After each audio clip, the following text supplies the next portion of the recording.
I'm Steve Fender from Fender's Fish Hatchery. Terry Miller from Koenders Windmills. We've been selling the Koenders aeration systems at Fender's Fish Hatchery since the early 90s and using them also. What are some of the reasons, Steve, that you stay with the Koenders windmill systems? Well, obviously the oxygen that we put back into the water because of these systems, the water movement and circulation of the water preventing stratification, vegetation control, organic matter removal, fish kills both winter and summer, and the prevention of turnovers. Steve, Koenders was the innovator of windmill aeration systems in 1988.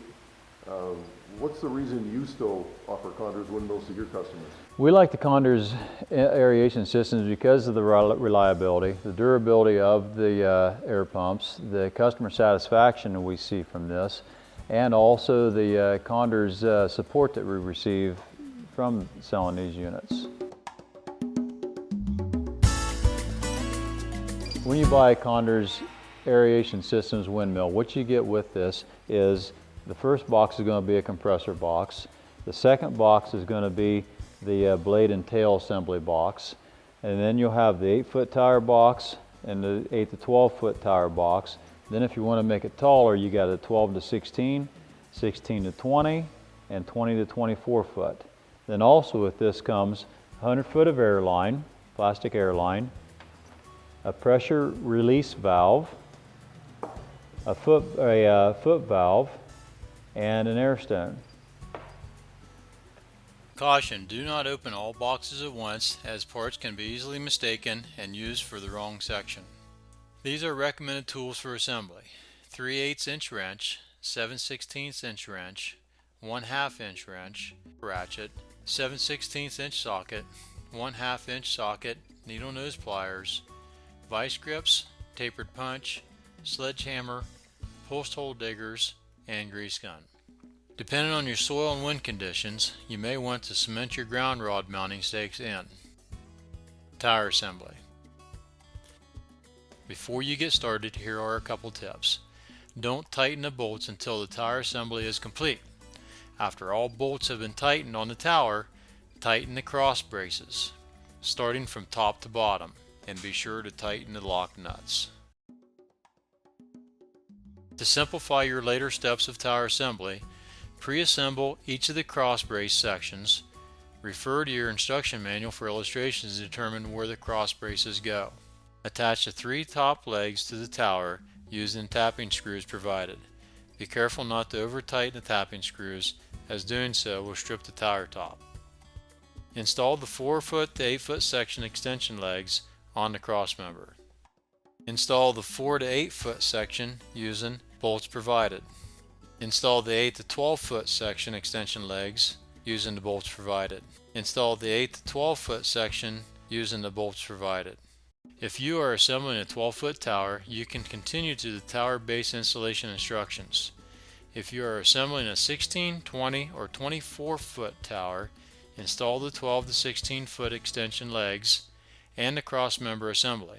Repeat this process for each additional tower section.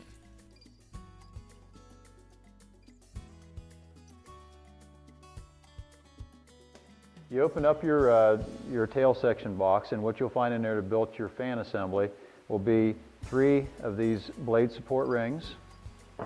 You'll find 3 spider brackets, find a dome for the cover, then you have the blade braces, and then lastly you got the blades.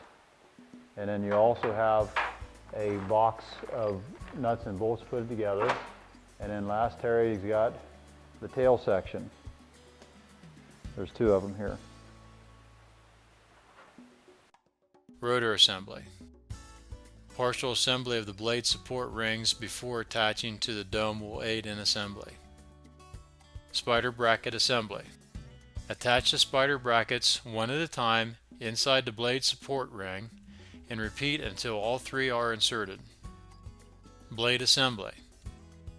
Please note that the spacing from the outside edge of the blade support ring to the first hole is 5/8 on one side of the ring and a 1/2 inch on the other side.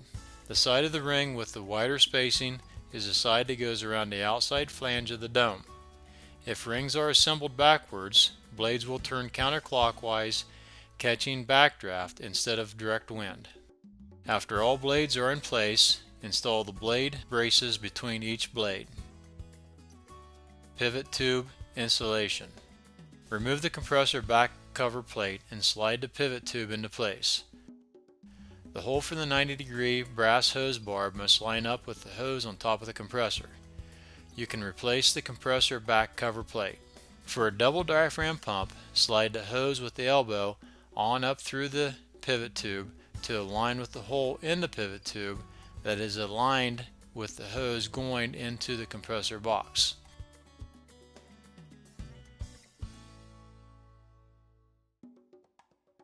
Install in finger-tight bolts, washers and nuts into the spider brackets.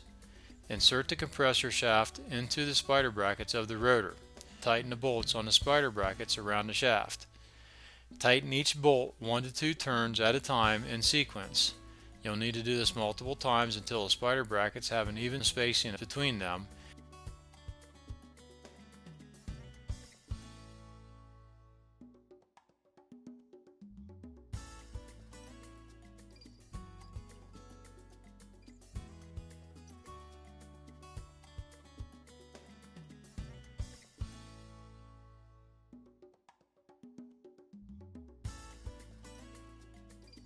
Tail fin and arm assembly. Assemble the two tail fin halves together. Bolt the pre-bent ends of the tail arms of the tail to the fin.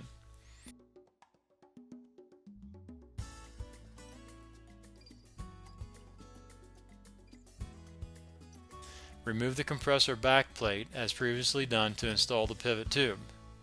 Bolt the tail arms onto both sides of the compressor, bolts facing inward, and then tighten. Replace and bolt the compressor back plate to the compressor housing. Attach the tail to the windmill head after the head has been inserted into the tower. Head to tower assembly. Lay the tower on a sawhorse or other 3-foot lift. Grease the inside of the cone using industrial grease before inserting the windmill head into the tower. Grease and install the pivot tube rim washer onto the pivot tube, then insert the tube into the tower cone. Insert one end of the 3/8 inch hose poly tubing through the bottom of the pivot tube. Lubricate the 90-degree hose barb elbow and insert one end into the hose.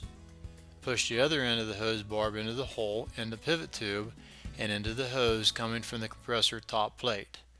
This step may require needle nose pliers or vice grips. Securing the hose. Secure the hose to one side of the tower. This can be attached to any point on the frame. Bolt the hose bracket to the tower. Place the hose in between the hose bracket and clamp, and then bolt them together. Be sure to secure the hose to the bracket, as this will help keep the hose from turning with the windmill head.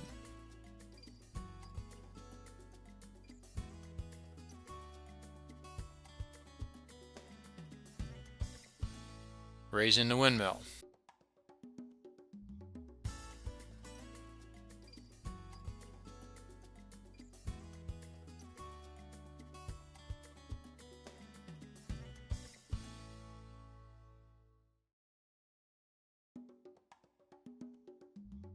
It is best to have 3 people to complete raising the windmill. Use the third person to anchor the base of the tower to prevent it from sliding.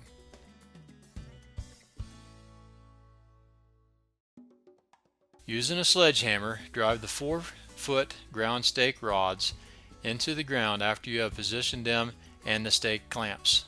Secure the stake clamps to the ground rod using the bolts provided. Level the windmill tower before tightening all bolts.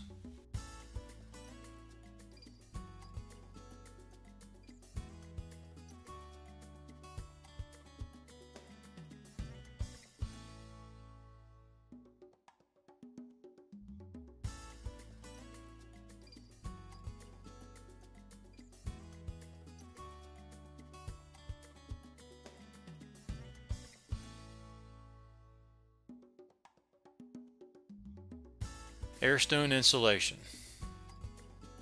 Okay, we're ready to put the airstone in now. We've got everything all ready. Got the airstone, foot valve, air line pushed onto it. The idea behind the foot valve is if you don't have any wind movement, or if you have an EL2 air pump and the air pump's not running, this foot valve protects the water from backtracking up the line and freezing in if you happen to have this set up in the wintertime. So you don't have to worry about freeze up that way. So that keeps it from backtracking. Now, what we want to do is, I got a bucket here. I've drilled 3 holes in, one here and one on either side.